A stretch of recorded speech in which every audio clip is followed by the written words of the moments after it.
the #1 cause of obesity is genetics.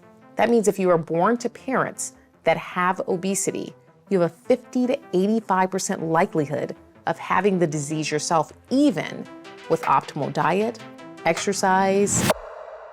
Crois-moi, j'adorerais te dire qu'elle a 100% tort, mais c'est plus compliqué que ça. Si tu as des difficultés à gérer ton poids, tu t'es probablement déjà demandé pourquoi c'était plus difficile pour toi que pour d'autres personnes, et à quel point ta situation ne serait pas tout simplement génétique.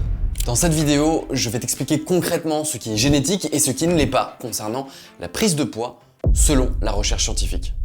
Après cette vidéo, tu seras en mesure d'y voir beaucoup plus clair sur les choses qui sont réellement en ton pouvoir pour perdre du poids.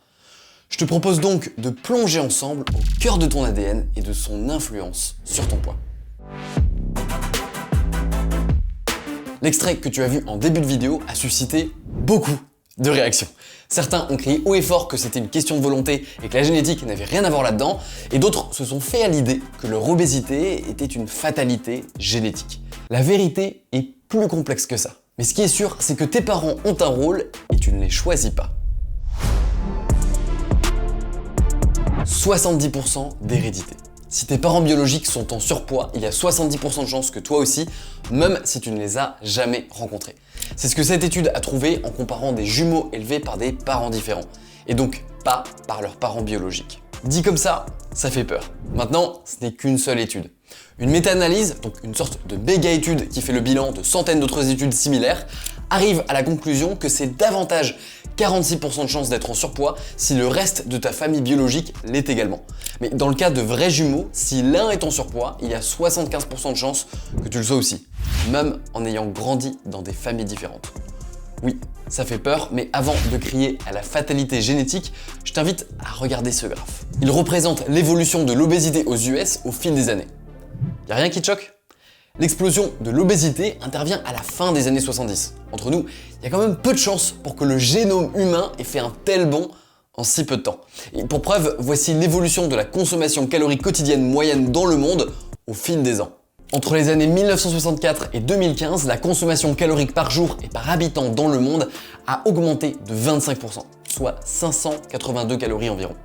N'importe qui avec un surplus calorique de 582 calories par jour prendrait environ 2 kg de graisse par mois, quelle que soit sa génétique. Donc dire que l'obésité a une part significative de génétique, pourquoi pas, mais dire que c'est le cas indépendamment d'une hygiène de vie optimale, c'est peu probable.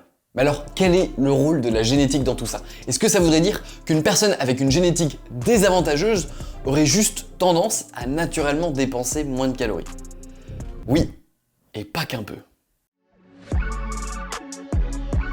Si on revient à la base de la dépense énergétique, ta dépense calorique au repos représente 60 à 75% de ta dépense quotidienne. C'est ce qu'on appelle le métabolisme de base et ça sert à maintenir ton corps fonctionnel et en vie. 10% vient de la digestion de tes aliments et 15 à 30% de l'activité physique. 60 à 75%, c'est beaucoup. Est-ce que la différence génétique ne viendrait pas de là ? Une étude très intéressante a rassemblé une centaine d'individus et a comparé leurs dépenses caloriques estimées avec la dépense calorique mesurée au repos. En gros, ils ont fait des calculs d'estimation très précis de leurs dépenses caloriques journalières au repos, donc ce qu'ils devraient dépenser en restant assis sur un canapé toute la journée, et ils les ont comparés avec ce qu'ils mesuraient avec du bon gros matos médical bien précis. Les dépenses variaient de 250 calories en dessous de l'estimation à 160 calories au-dessus.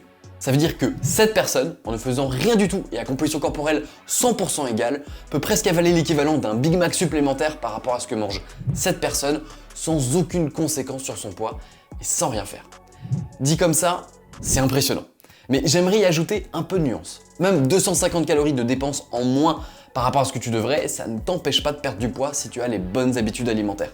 Tu auras un peu moins de flexibilité dans ton alimentation, mais ça reste largement faisable. Et puis, rappelle-toi, c'est certes une grosse partie, mais ce n'est pas toute ta dépense énergétique.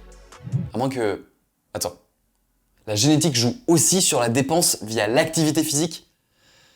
Ça se pourrait bien. Si la vidéo te plaît, je ne vais pas te demander de la partager, mais simplement un pouce bleu et abonne-toi si ce n'est pas déjà fait. Ça te prend 2 secondes et ça aide énormément la chaîne. Donc c'est fait. Parlons sérieusement. Parlons de NEAT, Non-Exercise Activity Thermogenesis. En gros, la dépense physique qui n'est pas liée à l'exercice et qui vient le plus souvent de l'agitation. Parce que oui, certains d'entre nous sont naturellement beaucoup plus agités que d'autres. On connaît tous cette personne qui ne peut pas s'empêcher d'agiter les jambes, de jouer avec son stylo, ou même qui ne tient pas en place plus de 2 minutes. Une autre étude intéressante a rassemblé 16 personnes non obèses et leur a fait manger 1000 calories de plus que leurs besoins énergétiques par jour pendant 8 semaines. Les sujets, sans trop de surprise, ont pris du poids. Mais le plus intéressant, c'est que sans même faire de sport, la dépense calorique naturelle venant de l'agitation, en mangeant 1000 calories de plus, allait de moins 98 calories par jour, pour le moins chanceux, à plus 692 calories par jour. Donc là tu te dis, what is the fuck? 800 calories de différence, c'est vraiment beaucoup.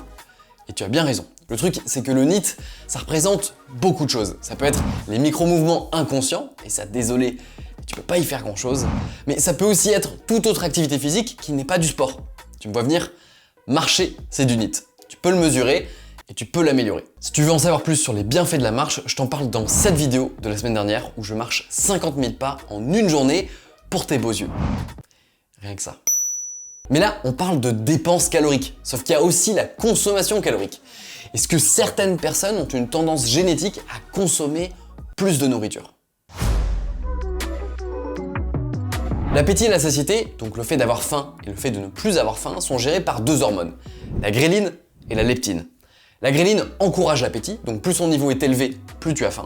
Et la leptine, c'est l'inverse. Plus son niveau est élevé, moins tu as faim. Une étude a mesuré la réponse hormonale ainsi que la sensation de faim autodéclarée de ces sujets après différents repas. Et les résultats sont très intéressants. Même si l'étude confirme la corrélation entre l'hormone de la gréline et la sensation de faim, elle a aussi découvert qu'il y avait d'énormes inégalités dans cette réponse entre les individus. Et je ne peux que confirmer ça dans mon expérience personnelle. Toute ma vie, j'ai lutté avec un appétit absolument énorme comparé aux autres. La bonne nouvelle, en revanche, c'est que ce ne sont pas les calories qui provoquent la satiété, mais le volume que tu as dans ton assiette, ainsi que les fibres. Donc même avec un appétit titanesque, tu peux consommer moins de calories. J'en suis la preuve. Privilégie les aliments volumineux, riches en fibres et peu caloriques. Les fruits et légumes sont un exemple. Manger plus de légumes plutôt que de te faire une grosse portion de féculents à chaque repas, ça fait partie des habitudes qui rendront tes repas beaucoup plus rassasiants. Maintenant, est-ce que tous ces désavantages sont forcément génétiques? Ça, c'est pas si sûr. Aujourd'hui, on ne peut pas démontrer que tous les sujets désavantagés par rapport aux autres dans ces différentes études le sont à cause de leur génétique. Notamment parce que chaque étude citée a ses limites. Par exemple, cette étude a démontré que la qualité de sommeil des enfants impliquait une variance de 11% de leur métabolisme de base. On sait aussi que le sommeil influence grandement la gestion de l'appétit, notamment au niveau hormonal. Et en l'occurrence, aucune des études précédentes n'a vérifié les habitudes de sommeil de ces sujets, ni leurs habitudes alimentaires d'ailleurs. Parce que oui, un corps qui fonctionne à plein régime, c'est aussi un corps qui dort suffisamment et qui a les nutriments dont il a besoin. Donc quand bien même tu serais désavantagé génétiquement, faire attention à ces facteurs te donne beaucoup plus de pouvoir que tu ne le penses sur ta situation. Tout le monde peut perdre du poids avec un déficit calorique. Ça, c'est un fait. Ce même déficit calorique sera juste plus difficile à atteindre pour certains. Mais si tu veux mon avis, je pense qu'on surestime largement le rôle de la génétique dans nos difficultés à perdre du poids.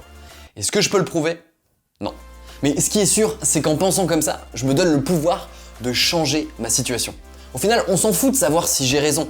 Ce que je sais, c'est que ça m'a permis d'atteindre des résultats malgré un très gros appétit naturel et que je suis plus heureux comme ça. Au fond, est-ce que c'est pas tout ce qui compte? Si tu veux apprendre comment avoir toi-même des résultats, je t'apprends les bases dans les secrets de la perte de poids. Tu peux recevoir ça gratuitement en cliquant juste à droite.